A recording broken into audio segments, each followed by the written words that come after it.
OK. Dans ce problème, nous avons un champ électrique uniforme dans cette zone-là qui a 250 newtons-coulombs.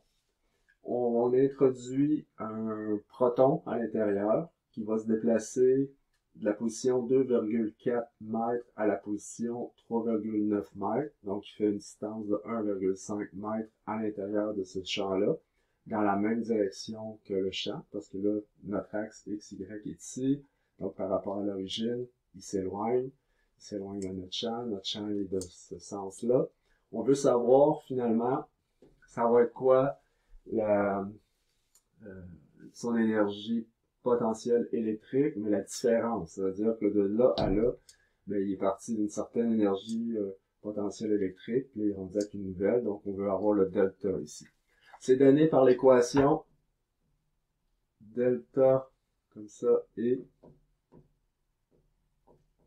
comme ça, qui est moins Q avec notre champ, avec la distance parcourue dans ce champ-là. Donc ça ici, ça fait référence à notre particule, ça ici à notre champ électrique dans lequel la particule est située, puis ça c'est la distance qu'elle parcourt. Alors si on se fie à ça, on va remplacer, donc 1,6 ici fois 10 à la moins 19 comme ça. Le champ il est de sens positif, donc il est 250. Le déplacement est positif aussi parce que ça va dans le même sens que nos x positifs. Ça veut dire que c'est 1,5. On calcule ça, ça veut dire que notre différence d'énergie potentielle va être, dans ce cas-ci, négatif 6,0 fois 10 à la moins 17 joules. Est-ce que ça a de l'allure? Oui, parce que on sait qu'habituellement, si c'est de ce sens-là, ça veut dire qu'ici, c'est une charge positive qui fait ce champ-là, dans ce coin-là, ou ça pourrait être une charge négative qui est par là, qui fait aussi le même type de champ dans ce sens-là. Mais là, admettons que c'est positif là. Donc, le champ repousse le positif, donc perd de l'énergie potentielle électrique. Il vient d'accélérer, donc il va acquérir de l'énergie cinétique, qu'on va voir plus tard. Là, maintenant, c'est pour ça que c'est négatif, il perd l'énergie potentielle. Maintenant, en B, ça c'était en A. En B, c'est que là, maintenant, au lieu d'avoir une charge ici qui est négative, on y met un petit proton comme ça. Donc là, maintenant, c'est le même champ, c'est tac, sauf que là, maintenant, notre Q1, c'est une charge négative. Donc, c'est un électron qu'on vient d'aller mettre à cet endroit-là à la place, mais qui va faire, dans ce cas-ci, le même déplacement. Alors, si il fait le même déplacement, ça veut dire qu'il va faire 1,5 mètres de la même façon. Et là, on veut aussi savoir c'est quoi ça ici. C'est la même équation. Comme ça. Donc, moins Q, comme ça. Delta D.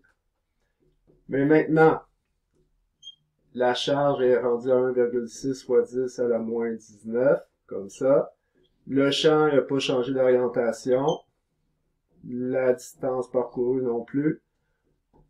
Et dans ce cas-ci, ça va être 6,0 fois 10 à la moins 17 joules. Donc là, ici, on voit qu'il y a une augmentation de l'énergie potentielle. Est-ce que c'est censé comme réponse? Oui, parce que là, c'est une charge négative qu'on éloigne de la charge positive. Ça veut dire qu'ici, elle avait une certaine énergie, on l'emmène là. C'est comme si là, maintenant, on vient de prendre une roche puis de la soulever. Donc, on vient donner de l'énergie potentielle gravitationnelle. On a fait la même chose avec l'électron ici. Ça veut dire qu'on a travaillé fort pour l'emmener là, mais là, maintenant, il possède plus d'énergie potentielle parce que là, il cherche à revenir vers le plus. Donc, c'est pour ça qu'il a emmagasiné, lui, dans ce cas-ci, de l'énergie potentielle électrique. En C. Donc, en C, c'est encore notre électron, mais maintenant, c'est que là, le champ vient de changer de côté. Donc, on a changé le champ. Là, ça veut dire que là, le champ, si mes axes restent la même, donc les X, les Y, et X positif par là. Donc là, mon champ, il va être plutôt moins 250 newtons coulomb. On prend encore un électron, donc on va mettre un petit électron ici, auquel maintenant, on fait quand même subir un déplacement par là. Okay? Donc, ici. Sauf que là, dans ce cas-ci, le déplacement, on le prend à 2,4 mètres, puis on l'envoie à 5 mètres. Là, finalement, le déplacement, maintenant, ça va être 5 moins 2,4. Et là, on est rendu à 2,6 mètres de déplacement. Le champ est rendu moins 250. On travaille toujours avec un électron, donc sa charge est moins 1,6 fois 10 à la moins 19, comme ça, coulomb. Le delta D est 2,6 mètres. Encore une fois, on veut avoir le delta E comme ça, l'énergie potentielle. Si on fait faire ce déplacement-là à l'électron dans un champ maintenant de 250 newtons, mais vers la gauche. Alors, c'est ça qu'on veut. On va chercher notre équation. Donc, moins Q delta D. Là, maintenant, ça c'est moins 1,6 fois 10 à la moins 19, comme ça. Moins 250. Là, maintenant, mon champ, il est de l'autre sens, donc il faut que je considère le négatif. Le déplacement se fait contre le champ, mais il est quand même dans les X positifs. Donc, 2,6 mètres, comme ça. Là, on calcule, parce que là, on voit qu'un moins avec un moins, ça fait un plus, mais ça va finir avec un négatif, quand même, négatif. 1,0 fois 10 à la moins 16 joules. OK?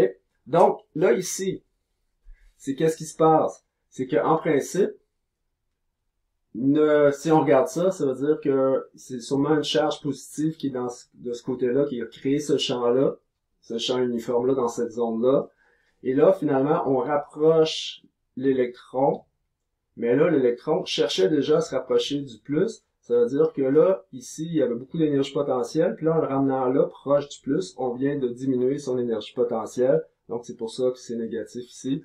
Alors, il a perdu de l'énergie potentielle électrique en le déplaçant plus près de la charge positive qui causait ce champ électrique.